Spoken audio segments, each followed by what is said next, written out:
Welcome दोस्तों, Balaji online classes में हम आपका स्वागत करते हैं। तो हमारी जो पर्यावरण की एक श्रृंखला चली हुई है, उसके अंदर हम वायुमंडल की संरचना में आ चुके हैं। तो यहीं से हम आगे हमने स्टार्ट किया था कि वायुमंडल की कुल कितनी संरचनाएं होती है। 5 परतों में इसको बांटा गया है। ठीक है, क्षोभमंडल जिसको हम इंग्लिश में ट्रोपोस्फेयर बोलते हैं, समताप मंडल जिसको हम स्ट्रेटोस्फेयर बोलते हैं, मध्य मंडल जिसको हम मीजोस्फेयर बोलते हैं, आयन मंडल जिसको हम थर्मोस्फेयर बोलते हैं और बहिर्मंडल जिसको एक्जोस्फेयर बोलते हैं। तो इनमें से हमने जो स्टडी किया था, एक बार ये हमने बता चुके थे कि किस प्रकार से वायुमंडल की परतें होती हैं। ये हमारी पृथ्वी है। पृथ्वी के चारों ओर का जो आवरण है वायुमंडल होता है, जिसमें 0 से 12 किलोमीटर तक आपका क्षोभमंडल, 12 से 50 किलोमीटर तक आपका संताप मंडल, 50 से 80 तक आपका मध्य मंडल, 80 से 700 किलोमीटर तक आपका तापमंडल, 700 प्लस जो है आपका वो आपका कौन सा होता है, वायुमंडल होता है। ठीक है, और हमने धीरे धीरे देखेंगे कि किस में हमने सिर्फ पहले क्षोभमंडल के बारे में हमने पढ़ा था। ठीक है, क्षोभमंडल में जैसे मौसम संबंधी परिवर्तन है, जैसे ये दिखाया गया है, बादलों का बनना, मौसम संबंधी जितने परिवर्तन है, जो हेलीकॉप्टर है आपका उड़ान भरता है, इसमें हमने इसमें जिक्र इसका किया था। ठीक है, और ये एक दूसरा डायग्राम था जो हमने आपको दिखाया था कि एक डायग्राम यदि आपको उससे समझ में नहीं आता है तो आप ये लेकर आप हमारी 5 परतों का जो ओवरव्यू है आप यहाँ से ले सकते हैं। उम्मीद करता हूँ दोनों डायग्राम से आपको समझ में आया होगा। उसके बाद हमने अक्षोभमंडल को पढ़ा था, जिसमें हमने जाना था कि अक्षोभमंडल सबसे निचली परत है। ठीक है, और इसमें हमने वो साथ ही साथ हमने सामान्य ताप ह्रास दर भी देखा था कि कैसे 165 मीटर चलने पर 1 डिग्री सेल्सियस जो टेम्परेचर है वो हमारा कम हो जाता है। कितनी ऊंचाई पर? 165 मीटर की ऊंचाई पर, जिसको सामान्य ताप ह्रास दर बोलते हैं। ठीक है, क्षोभ सीमा को हम देख चुके थे। नेक्स्ट हम चलते हैं समताप मंडल पर।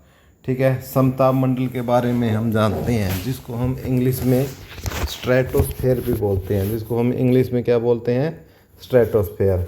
यह क्षोभमंडल के ऊपर की परत है, यानी जो क्षोभमंडल है हमारा पृथ्वी पर, उससे ऊपर की परत कौन सी हमारी?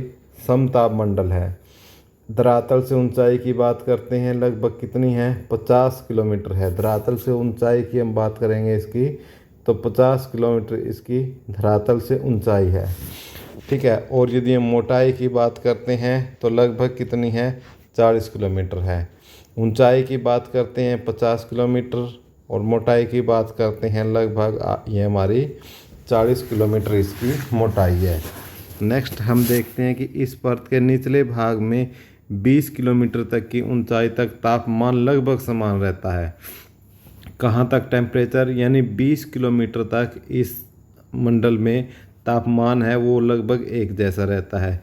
इसके बाद ऊंचाई बढ़ने के साथ साथ तापमान धीरे धीरे बढ़ता जाता है। इस परत के ऊपरी भाग में ओजोन के होने के कारण ही तापमान बढ़ता है। तो जो इसका ऊपरी भाग है, ठीक है, जैसे हमारी ये पृथ्वी है, ठीक है, पृथ्वी के ऊपर ये हमारी क्या है? क्षोभमंडल है। क्षोभमंडल से ऊपर ये समताप मंडल है। तो जो इसका ये ऊपरी भाग है, इसमें क्या है? ओजोन पाई जाती है, ओजोन गैस। ओजोन गैस का फार्मूला क्या होता है दोस्तों? ओजोन गैस का कई बार पूछ लेते हैं कि क्या फार्मूला होता है। ओजोन गैस का फार्मूला है O3। यानी इसमें ऑक्सीजन के 3% ऑक्सीजन इसमें पाई जाती है। 3% ऑक्सीजन इसमें पाई जाती है। 3% ऑक्सीजन मॉलिक्यूल कह सकते हो आप। ठीक है, इस मंडल में किसी भी प्रकार की मौसम घटनाएं नहीं होती। तो ध्यान रखना है, मौसम सारी की सारी मौसम संबंधी घटनाएं कहाँ होती है? क्षोभमंडल में होती है। ठीक है, क्षोभमंडल में हमारी सारी की सारी जितनी भी मौसम संबंधी घटनाएं हैं इसमें होती हैं। समताप मंडल में ऐसा कुछ नहीं होता। ठीक है, यहाँ पर वायु क्षैतिजीय चलती है, इसी कारण यह परत वायुयानों की उड़ान के लिए आदर्श मानी जाती है। ठीक है, तो एक क्वेश्चन हमेशा आपसे पूछा जाता है कि वायुयान, हमारे जो वायुयान हैं कौन सी परत में उड़ते हैं। क्वेश्चन आता है हमारा कि वायुयान कौन सी परत में उड़ते हैं। ठीक है, तो कौन सी परत में उड़ते हैं हमारे, समताप मंडल। ठीक है, याद रखोगे, बहुत ही ज़्यादा इम्पोर्टेंट क्वेश्चन है, बहुत बार ये पूछा गया है। मैं डबल स्टार लगा देता हूँ, ये ट्रिपल स्टार क्वेश्चन है। ठीक है, उम्मीद करता हूँ समझ में आया होगा। देखो, समताप मंडल है, क्षोभ मंडल से जो ऊपर की परत होती है उसी को समताप मंडल कहते हैं। धरातल से इसकी जो ऊंचाई की बात करते हैं, लगभग हमारी कितनी है, 50 किलोमीटर लगभग इसकी ऊंचाई है। मोटाई की बात करते हैं, कितनी है, 40 किलोमीटर है। ठीक है, जैसे ही हम परत के निचले भाग तक 20 किलोमीटर तक जाते हैं तो टेम्परेचर में कुछ भी वृद्धि नहीं होती, टेम्परेचर हमारा क्या है, एक समान रहता है। ठीक है, फिर ऊपर जाते हैं तो टेम्परेचर बढ़ता है। उसका रीज़न कौन सी गैस है, उसका रीज़न है हमारी ओजोन गैस। इसको, ये फार्मूला किसका है, ओजोन गैस का, याद रखोगे इसको, ये ओजोन गैस का फार्मूला है, O3। ठीक है, और यदि मैं बात करूं O2 तो ये कौन सी गैस होती है, ऑक्सीजन, ये ऑक्सीजन गैस होती है। ठीक है, और ये कि वायुयान कौन सी परत में उड़ते हैं, इसी परत में वायुयान उड़ते हैं। नेक्स्ट हम देखते हैं मध्य मंडल, जिसको हम मीजोस्फीयर भी बोलते हैं। तो समताप मंडल से जो ऊपर की परत होती है, ठीक है, उसी को हम मीजोस्फीयर बोलते हैं। क्या बोलते हैं, मीजोस्फीयर। मीजोस्फीयर किसे बोलते हैं, जो हमारी समताप मंडल से ऊपर की जो परत होती है उसको हम मीजोस्फीयर या मध्य मंडल बोलते हैं, या मध्य मंडल बोला जाता है। ठीक है, इस परत की ऊंचाई 80 किलोमीटर तक है और इसकी मोटाई की बात करते हैं तो कितनी है, 30 किलोमीटर तक है। इस मंडल में तापमान पुनः कम होने लगता है।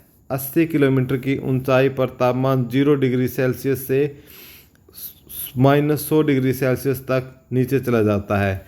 तो हम देखो, इस मंडल में टेम्परेचर देखो, वहाँ पर बढ़ा था, हमने देखा था कि क्षोभ मंडल में टेम्परेचर बढ़ा था, लगभग 1 डिग्री। सामान्य ताप ह्रास दर कितनी, 165 मीटर पे क्षोभ मंडल के अंदर 1 डिग्री था। फिर हमने ओजोन लेयर में देखा कि एक साथ सा टेम्परेचर रहता है, थोड़ा सा बढ़ता है तो ओजोन गैस की वजह से बढ़ता है। ठीक है, उसके बाद हम मध्य मंडल या मीजोस्फीयर में देखते हैं तो 80 किलोमीटर की ऊंचाई तक क्या है, तापमान में कमी आने लगती है। और जब 80 किलोमीटर की ऊंचाई तक हम पहुंच जाते हैं तो तापमान 0 से 100 डिग्री सेल्सियस तक पहुंच जाता है। 0 से कितना, 0 से -100 डिग्री सेल्सियस तक। इम्पोर्टेंट है भाई, ये याद रखना है। क्वेश्चन पूछ लिया जाता है कि मध्य मंडल के अंदर यानी मीजोस्फीयर के अंदर 80 किलोमीटर तक ऊंचाई तक जाने पर टेम्परेचर में कितना परिवर्तन होता है, तो 0 से लेकर -100 तक चला जाता है। तो आपको ऑप्शन देखने हैं कि ऑप्शन में क्या टेम्परेचर दिया गया है, उस हिसाब से आपको टिक करना है। ठीक है, उम्मीद करता हूँ समझ में आई होगी। उसके बाद है भाई आयन मंडल, जिसको हम थर्मोस्फीयर भी बोलते हैं। क्या बोलते हैं, थर्मोस्फीयर। आयन मंडल को हम क्या बोलते हैं, थर्मोस्फीयर भी बोलते हैं। यह वायुमंडल की चौथी परत है, यह मध्य मंडल के ठीक ऊपर स्थित है। ठीक है, इस परत की ऊंचाई धरातल से 400 किलोमीटर है और इस मंडल की मोटाई 300 किलोमीटर है। ठीक है, पृथ्वी से बोल रहा है ये, पृथ्वी से ऊंचाई कितनी, 400 किलोमीटर, मोटाई कितनी, 300 किलोमीटर। इस मंडल में तापमान ऊंचाई के साथ पुनः बढ़ता जाता है। देखो, इम्पोर्टेंट बात है भाई, टेम्परेचर का जो हिसाब किताब है वो आपको याद रखना ही रखना है। हर एक जितने भी परत है सब में किस में घट रहा है, किस में बढ़ रहा है, किस में क्या रेंज रह रही है, इससे पहले हमने पढ़ा था। ठीक है, इससे पहले वाले मध्य मंडल में हमने मीजोस्फीयर में पढ़ा था, टेम्परेचर क्या था, ठीक है, आपका कांस्टेंट था। अब आयन मंडल में पढ़ रहे हैं कि पुनः बढ़ रहा है। ठीक है ना, पुनः बढ़ता है। बहुत ज़्यादा इम्पोर्टेंट बात, आपसे पूछ लेगा कि आयन मंडल के अंदर जो थर्मोस्फेयर है उसके अंदर टेम्परेचर बढ़ता है या घटता है, या जैसे आयन मंडल में पूछेगा कि टेम्परेचर क्या रहता है, आपसे 4 ऑप्शन बना के दे देगा आपको कि बढ़ता है, सेकंड ऑप्शन दे देगा घटता है, ठीक है, तीसरा रहता है एक साथ एक समान रहता है, ठीक है, चौथा ऑप्शन बना देगा आपका पहले घटता है फिर बढ़ता है, पहले घटता है और फिर बढ़ता है, ठीक है। अब बच्चे क्या करेंगे, देखेंगे भाई बढ़ता है घटता है एक एक अक्षर के हैं, यू भी एक अक्षर का है, इसमें कुछ अलग है भाई, और इस पे टिक मार के आ जाते हैं। लेकिन ऐसा नहीं है, आयन मंडल के अंदर तापमान क्या रहता है, बढ़ता है, ठीक है। आयन मंडल में टेम्परेचर हमारा क्या है, बढ़ता है, तो उसमें हमारा पहला ऑप्शन ठीक हो जाएगा। इस मंडल में वायु में विद्युत आवेशित तरंगें प्रवाहित होती है। सबसे इम्पोर्टेंट है भाई, यहाँ पर ट्रिपल स्टार लगा लो, ये इसका सबसे इम्पोर्टेंट है। इसी की वजह से भाई जितने भी हमारे रेडियो प्रसारण है, या आप टीवी देख रहे हो या सैटेलाइट देख रहे हो आज, या इंटरनेट का मजा ले रहे हो, सब इसी वजह से है कि इसमें विद्युत आवेशित तरंगें प्रभावित होती हैं, ठीक है। रेडियो तरंगें इसी मंडल में परावर्तित होकर पुनः पृथ्वी पर लौट आती है, जिसे रेडियो प्रसारण संभव है। देखिए मैं एक छोटा सा आपको ओवरव्यू बना के दिखाता हूँ होता क्या है, ठीक है। जो भी हमारे ये, ठीक है, ये हमारी पृथ्वी है, ठीक है, ये हमारा क्षोभ मंडल है, ये समताप मंडल है, ये मध्य मंडल है, ठीक है, और इसी प्रकार ये हमारा आयन मंडल है, ठीक है। तो ये जो पृथ्वी है, ठीक है ना, पृथ्वी से हम लेके चलते हैं यहाँ से, ठीक है। यहाँ हमने कोई एक, अब मैं इसको थोड़ा सा तोड़ के, ऐसे तोड़ के अब नीचे ले आता हूँ, ये वाला पोर्शन ये यहाँ पे, ठीक है। भैया हमने देखी जैसे एक परत, दो परत, तीन परत, ये सारा क्लियर करके मैं दोबारा समझाता हूँ आपको, ठीक है। ये ले लेते हैं हम, पृथ्वी है, ठीक है, ये पृथ्वी है हमारी, ठीक है। और इस पृथ्वी के अंदर ये हमारी पहली परत है, ये हमारी दूसरी परत है, ये हमारी तीसरी परत है, ठीक है, ऐसे है। बाद में बाहर की तरफ क्या हमारी आयन मंडल है, ठीक है। अब इस पृथ्वी के ऊपर हमने, ठीक है ना, कोई हमने सैटेलाइट, या जैसे सैटेलाइट सेटअप करना है कुछ भी, ठीक है, जैसे यहाँ पर हमारा कोई टावर लगा दिया हमने, ठीक है, हमारी पृथ्वी के ऊपर। मैं थोड़ा सा यहाँ अलग लगा के दिखाता हूँ आपको, जैसे ये हमने कोई एक टावर, थोड़ी जगह कम आप समझने की कोशिश करना, और ये टावर है, तो हम क्या है, सैटेलाइट को अपना भेजेंगे पृथ्वी में, जो चारों तरफ भेजेगा, तो ये हमारा जैसे ये सैटेलाइट है, ठीक है। अब सैटेलाइट से क्या होता है, यहाँ से हम क्या करते हैं, जो रेडियो वेव्स हैं उनको भेजते हैं ऐसे, ठीक है। और ये रेडियो वेव्स क्या होती है, इस सैटेलाइट से ये आयन मंडल में, क्योंकि जो ये आयन मंडल है इसकी एक बहुत ही खूबसूरत और प्यारी सी बात ये होती है कि ये रेडियो एक्टिव वेव को क्या है, दोबारा से फिर क्या है, परावर्तन करके, अब ये भी लौट आता है कि भाई ये परावर्तन क्या होता है। एक फिजिक्स में एक प्रक्रिया होती है जिसे रिफ्लेक्शन बोलते हैं, रिफ्लेक्शन क्या बोलते हैं, रिफ्लेक्शन, ठीक है। रिफ्लेक्शन क्या होता है कि किसी भी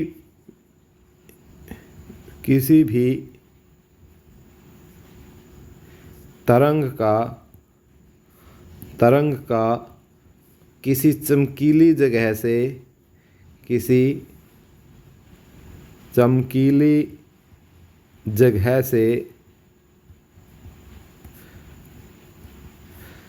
टकरा कर वापस लौट आना, वापस लौट आना, ठीक है। परावर्तन, वापस लौट आना परावर्तन कहलाता है। समझिए दोस्तों, ठीक है। मैं थोड़ी इसको इंग्लिश मीडियम में भी समझा देता हूँ रिफ्लेक्शन को। रिफ्लेक्शन होता क्या है भाई, जैसे जैसे हमारे पास क्या है, कोई भी एक चमकीली है, जैसे हमने फॉर एग्जांपल ये मिरर ले लिया, ठीक है, मिरर के अकॉर्डिंग। तो यहाँ पर यदि हम क्या है, अब मिरर अलग अलग प्रकार के हैं, जैसे मैंने ये प्लेन मिरर लिया है, ठीक है ना, और यहाँ से मैं कोई ऑब्जेक्ट या कोई लाइट है इस पे ऐसे मारूंगा, ठीक है, ये एंगल जितना भी है, ठीक है ना, मान लिया ये एंगल थीटा है, तो ये थीटा एंगल से ही क्या है वापस ऐसे टकरा के ऐसे थीटा एंगल से ही वापस चली जाएगी, इस तरफ गई टकरा के वापस आ गई, ऐसे रिफ्लेक्शन, ठीक है। तो इसमें भी इस प्रकार यही रिफ्लेक्शन होता है, ठीक है, इसी प्रकार से रिफ्लेक्शंस होता है इसके अंदर, ठीक है। जैसे मैंने इस सतह पर आपको समझाया है कि टकरा के वापस आई, ठीक है, तो ये रिफ्लेक्शन है, इसी को हम रिफ्लेक्शन या परावर्तन बोलते हैं, ठीक है। अब समझ में आया आपका परावर्तित होना क्या होता है, यानी टकरा के वापस आ जाना। जैसे यार आपे के पास एक बॉल है, ठीक है, आपने उस बॉल को क्या है दीवार के अंदर मारा, बॉल लो, एक बॉल लो अपने हाथ में और उसको दीवार में मारो और वो दीवार से टकरा के वापस आई, उसी को परावर्तन होना बोलेंगे भाई, उसी को परावर्तन या रिफ्लेक्शन बोलेंगे। तो इसी प्रकार ये रिफ्लेक्ट होकर वापस आती है जिससे हमें सिग्नल मिलते हैं। बस वैसे तो क्या है, ये जो ये प्रक्रिया होती है इसको कम्युनिकेशंस बोलते हैं। क्या बोलते हैं? कम्युनिकेशन। मैं यदि आप बोलोगे तो कम्युनिकेशन को अलग से पढ़ा दूंगा, कम्युनिकेशन होता कैसे, ये तो बहुत लंबी प्रक्रिया होती है, पूरे एक लेक्चर का काम है 35-40 मिनट का, कि भी जो ये कम्युनिकेशन प्रोसेस होती क्या है, मैं अलग से भी पढ़ा सकता हूँ। यदि आप कमेंट बॉक्स में लिखोगे तो मैं अलग से इसको एक लेक्चर में ले लूँगा कि कम्युनिकेशन क्या होता है, क्योंकि एक क्वेश्चन यहाँ से भी कई बार कंपटीशन्स एग्ज़ाम में पूछ लिया जाता है, ठीक है। उम्मीद करता हूँ भाई मैं आप तक यहाँ समझ में आई होगी आयन मंडल की बातें, कि भाई आयन मंडल में क्या होता है। अब मैंने आयन मंडल में एक चीज़ को स्टार लगाया है, ट्रिपल स्टार, ठीक है, ये तीसरा पॉइंट है ट्रिपल स्टार है, और ये दूसरा पॉइंट है ये डबल स्टार है भाई, ठीक है। क्योंकि टेम्परेचर के बारे में पूछ सकता है, आयन मंडल में क्या होता है, बढ़ता है। देखो क्यों बढ़ता है टेम्परेचर, क्योंकि इसके अंदर ज़्यादा एटम्स और आयंस और मॉलिक्यूल्स होती हैं, वो आपस में क्या है टकराते हैं रेडियो वेव की वजह से। अब जब वो आपस में टकराएंगे तो क्या होगा, उनके बीच में क्या है काइनेटिक एनर्जी इंक्रीज होगी। तो काइनेटिक एनर्जी इंक्रीज होने की वजह से क्या होगा, उनके अंदर उनका जो टेम्परेचर है वो भी इंक्रीज होगा। इसलिए अब पूछ सकते हैं ना, देखो ये तो मैंने आपको आंसर दिया कि क्यों होता है, लेकिन आपसे एग्जाम में पूछेगा नहीं कि भाई क्यों होता है, लेकिन फिर भी मैंने आपको बता दिया कि इसके अंदर आयन मंडल के अंदर एटम्स और आयंस होते हैं, ठीक है, जो फ्रीली मूव करते रहते हैं, ठीक है, जिसकी वजह से क्या है कि जो रेडियो वेव्स हैं, ठीक है, वो आपस में टकराती हैं उनसे। अब उनसे टकराएगी तो उनका रैंडम मोशन की वजह से उनकी काइनेटिक एनर्जी इंक्रीज होगी, और यदि उनकी काइनेटिक एनर्जी इंक्रीज होगी तो उससे क्या है, क्योंकि काइनेटिक एनर्जी डायरेक्टली प्रोपोर्शनल होती है टेम्परेचर के, तो इससे उनका टेम्परेचर भी इंक्रीज होता है। इसलिए आयन मंडल के अंदर जो टेम्परेचर है वो बढ़ जाता है। उम्मीद करते हैं भाई आपको बात समझ में आई होगी, ठीक है। नेक्स्ट है हमारा बहिर्मंडल। बहिर्मंडल जो सबसे बाहर का जो है जिसको हम एग्जोस्फीयर बोलते हैं वो। तो आयन मंडल के ऊपर स्थित परत वायुमंडल की अंतिम परत है, सबसे अंतिम परत है भाई। और ये कितनी बताई थी हमने, 700 प्लस किलोमीटर, 700 से लेकर लगभग 19,000 किलोमीटर तक ये फैली हुई है। इस परत में गुरुत्वाकर्षण के प्रभाव की कमी के कारण गैसें अति विरल है ही नहीं इसके अंदर गैसें, क्योंकि गैसें सबसे ज़्यादा गैसें और एटम और आयन मॉलिक्यूल हमारे क्या है आयन मंडल में है, जिसकी वजह से वहाँ पर रेडियो तरंगें भी प्रभावित होती हैं, ठीक है। तो इसलिए क्या है, कुछ नहीं है यहाँ पर ज़्यादा, बहुत ही घनत्व भी बहुत कम है, और ये हमारे बहुत ही कम काम की भी है, तो इतना ज़्यादा इसमें कुछ ऐसा इम्पोर्टेंट भी नहीं है, ठीक है। तो कुछ बातें हैं, मैंने कुछ पॉइंट लिखे हैं, ठीक है, मैं अलग पेन से इनको समझा देता हूँ आपको, कि जैसे एक सेकंड रुकिएगा आप,